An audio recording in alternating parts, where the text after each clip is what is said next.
Let's now look at the works from 1916 to 1956, beginning with one of the best novels ever written, A Portrait of an Artist as a Young Man, written in 1916 by James Joyce, who was an Irish modernist.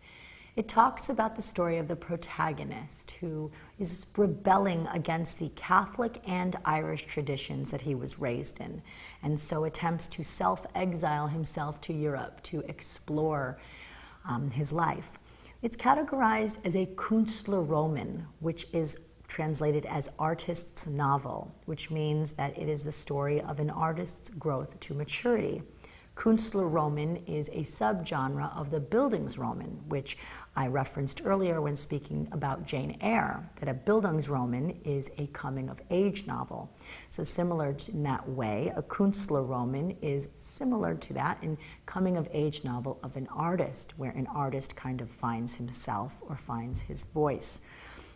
This was an extremely influential book and really considered one of the finest pieces of literature ever written, and became the confidence for Joyce as he went on to create more books such as Finnegan's Wake.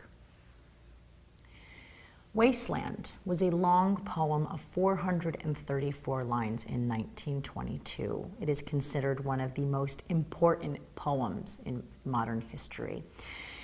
It talks about, it alludes to the following of the Holy Grail, and it is a comment on human conflict of nature. Eliot also wrote the love song of J. Alfred Prufrock and The Hollow Men. He was born in the US but moved to England, and so is considered an English writer. He uses lots of vignettes, allusions, and satire in this poem. There are also switching of voices and location, and so it really is an interesting study on poetics.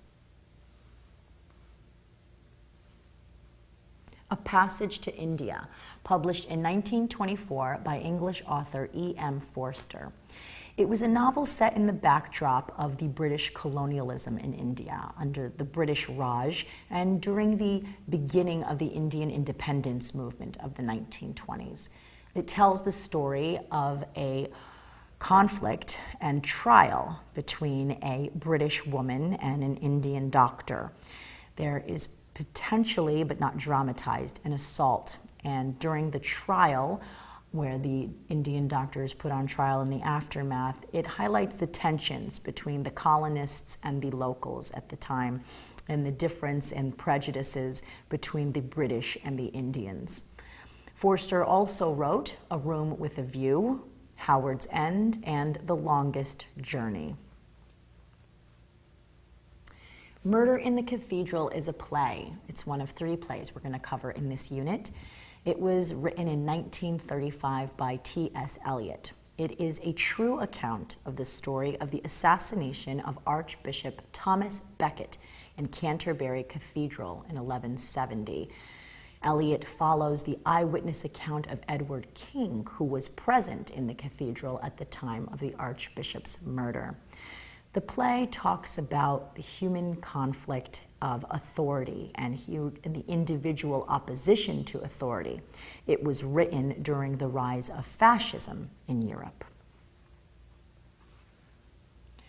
Waiting for Godot, considered one of the finest plays, if the not finest play, of the 20th century, in 1949 by Samuel Beckett. The story is about 2 characters, Vladimir and Estragon, who are waiting for a man named Godot. While they are waiting for Godot, they ensue in various conversations and interesting discussions, and also meet 3 other characters. Towards the end of the play, they even contemplate committing suicide with a rope should Godot never arrive. And in fact, in the end, he doesn't, but the characters end up surviving. It is considered one of the most important plays ever written, and truly a mark and example for how modernist playwriting is done. Look Back in Anger is a play written by John Osborne, and it tells the story of a British love triangle between a husband and his wife and her best friend. It was written in 1956 by John Osborne. and it chronicles the difficulties in intimacy and honesty in relationships. We've covered some more summaries here, and here you have plays, and Look Back in Anger is a play. So that's also important. I want to mention to you that really important for you in your notes to discern between what is a poem, what is a play, what is a novel, what is an epic, what is a Bildungsroman, what is a Künstlerroman. I know these are a lot of things, a lot of different new vocabulary words, but the more that you hone in on repeating these things and continue to match and make connections between the different works and periods, you'll become much more comfortable with these terms and will even start to use them very matter-of-factly.